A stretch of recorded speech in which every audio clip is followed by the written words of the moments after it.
He's always up here in the first mic for the past few weeks. Dimpfl. Hey, hello, Freddo ATX. Thank you so much for the introduction, Bernard. Are you all feeling ready to hear some comedy now? Yeah? You are over there? You are back there? You ready to hear some comedy over there? Perhaps not, that's fine. Do y'all like jokes over here, ladies? Hello. Hi. You like jokes? Fuck it. What? Oh. Yeah? Honk your horn! Hell yeah! I can barely hear that shit. Alright, here's one for the road. I think that we should rebrand explosive diarrhea on the roadway as asphalt. What do you think? Alright, well don't laugh too hard over there. Christ. Yeah. Kim Jong-un has been telling the people of North Korea for decades that he can't poop. I think he's full of shit. My two audience members missed it. Here, I'll tell you. Kim Jong-un has been telling the people of North Korea for decades that he can't poop. I think he's full of shit. I would. Yeah. Where'd he put all of it? Cool. Hey, Christy, how'd it going? I'm feeling good. You feeling good? All right. There's a commotion at the oyster bar. Everyone remained clam. No one moved a muscle. Fun, yeah. I was gonna plant salvia in my psychedelic garden. Didn't have that mushroom. All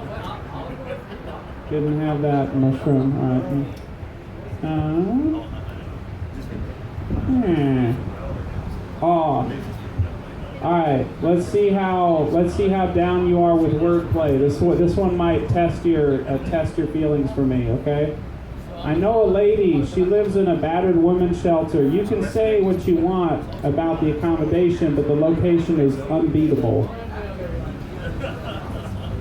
Yeah, it's not a joke for the ladies, really. It's okay. All right. Here, well, you girls like PB&J? No, you don't. Well, that's really too bad, because that's one of my favorites. That's 3 letters for a Saturday night. Pizza, beer, and jerking off. Yeah. Now you know why huh? No, not really. But you know, if people like me at that point, and then I do, they're fine. Yeah. I just followed up a joke which I rightly knew that I should not have done with another one which was bad to do after it. So that's what bombing is called. That's what I mean, I may bomb regularly, but I never shot up a school. All right, they're gone. All right. Well, how would I tell you a little story about? Are you now definitely not going to listen to what I'm saying, or shall I tell you a story? Huh? Okay. So you didn't like those 2 jokes. Sorry, you liked some of them before. I'm trying to be likable over here. My bad. And just, I just pedal in my little... Okay, so here's the story.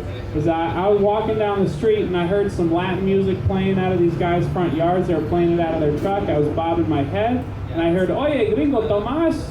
And I said, "No, Derek, not Tomas. Derek is my name." "Oh, no, tomate. And they're waving a Corona at me. It means drink it." So, okay, all right. So I started drinking with them.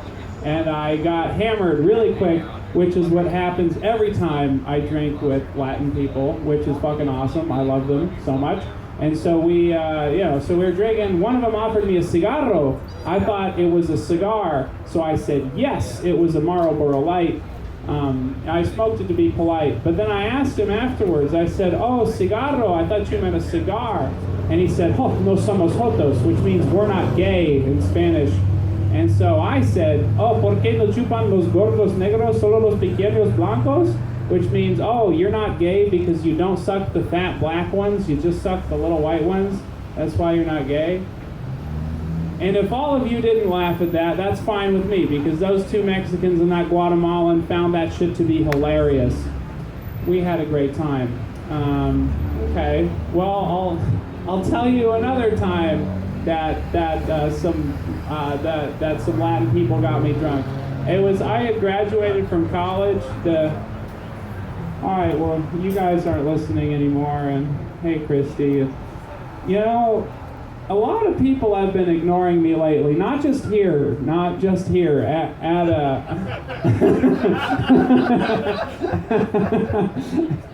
at the comedy club, the other comedians. There was like a group. There was a whole group of comedians hanging around, and like they were saying, like you should say like things that rhyme with this.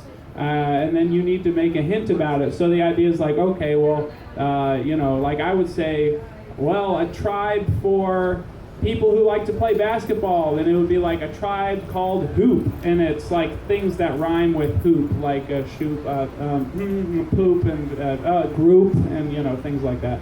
So but people weren't listening to me. I guess the moment's passed on on that, but. What? Oh, what happened? Just everyone was ignoring me, and well, like in particular, like some people were just like, no matter what moment I would say something or how loud I would say it, just no one would hear it. I felt invisible. But that, and so I was like saying when Nick Cox was sitting next to me, he was the only one who could hear me apparently in this whole, and I was like, oh my God, nobody, because like I would say the thing, and then Casey Sharima, she would say the exact same thing, and everyone would be like, oh, you got it, and I'd be like, I just said it, like you all had experiences like that before, right? Where like, where for some reason you're absolutely your presence and voice and everything is inaccessible to everyone. But then sometimes there's just someone who will like pick up on things that you say and will say them, and everybody gives them the. I don't get it. It's such a weird feeling. It feels really bad being ignored. Hey, how's it going? You guys are over there. So while I was talking about getting hammered with some Latin guys, ladies over there, would you like to hear another humorous story? Yeah? I mean, don't feel obligated, but you're smiling, but I think that you're just smiling to be polite. Like, I don't know if it's like you just got, here, let's go for it. But I don't know if you would just rather be like broing out, girling out, however or like, I don't know if you were listening at first just because you'd rather be talking to each other, but it's nice to make eye contact. Thanks for all that, by the way. Okay, so that's what you were doing. It's not, so no matter how funny I was, you didn't want to watch me. It was just like, but I do have another story for you, which is like the year after. You don't want to hear it. I'm going to kill myself. I don't know. These are two friends of mine, Riley Gilmore and Christy Vera. They're comedians too. They're very fun and fine people. I like them a lot. These two are comedians over here, right? You see the notebooks and the pens. That's the Poetic Butcher on the left. A very, very curious fellow. And look at that big ass picture. Hell yeah. Ring of the Blue Moon, looking cool as hell. And this guy, I have not learned his name yet. What's your name? Hunter. Everyone give it up for Hunter. You're going to be hearing from him later. Yeah. So the reason why I've been focusing somewhat uncomfortably upon you, is that so I don't, I don't mind, but I'm just trying to engage the audience. Hey, how you guys doing? Yeah, I'm good. Hey, you guys having a good time? Heck yeah. Sucking back some brewskis. But you still won't get me to stop looking at you every now and again. I'm an entertainer. I'm gonna check in with my crowd, okay? Those beers you have, that reminds me of a time I had just graduated from college. Well, about a year out or so. And I was walking through the town where my college was. It's called Isla Vista, California. And I saw that there was the big Latin family was having a party in a driveway, and it was sort of that time of year. It's like, oh shoot, like I guess there was a graduation in the family. So I just kind of waved, and before I knew it, all I had to do was wave and say congratulations, and I was already sat down in a chair with a Modelo and a shot of tequila in my hand, and I was on my way to a Bible study. And in that 30 minutes that I sat with them, I used to be like big into Bible study, shit like that. They fed me 3 shots of tequila and 2 Modelas. So I showed up to Bible study totally ripped. Just like the only thing I was trying to do is like, how can I let these people know that I'm feeling the spirits, but I'm not feeling the spirit right now. You know what I'm saying? I'm fucking flying. I'm having a great time. I didn't need whatever the heck we were about to do, but I showed up because I was still on the way for that, you know. Yo, how you guys doing? I'm feeling freaking fantastic. Excellent, man. You're like shooting beams of light out of your eyes. You're like totally, you're stoked on something. I fucking love it. Wow. I think the last thing that I want to tell you guys is Will Smith slapped Chris Rock at the Oscars, and I think something that we all learned that night is don't mess with the Fresh Prince. Am I right? Yeah, or he'll leave fresh prints on your face. Oh. I mean, we all knew snitches get stitches, but we didn't know that Hitch be dishing stitches to bitches, now did we? Oh, yeah. I mean, Will Smith starred in Collateral Beauty, but we didn't know he was going to smack down, protect that community booty, am I right? Giving you guys the act out, I whipped his hair back and forth, he whipped that hand back and forth, that's right. Back again, well, not back to the Oscars, bitch. Well, those jokes are my greatest hits. I hope that you all have a fantastic afternoon. You all give it up for Freddo ATX. Give it up for your bar staff. Please tip them. Give it up for your other comedians that you're going to hear tonight, and especially yourselves. Thank you so much. My name's Derek Dimpfl. Have a great night. Well, not here. Oh, my bad. But Okay.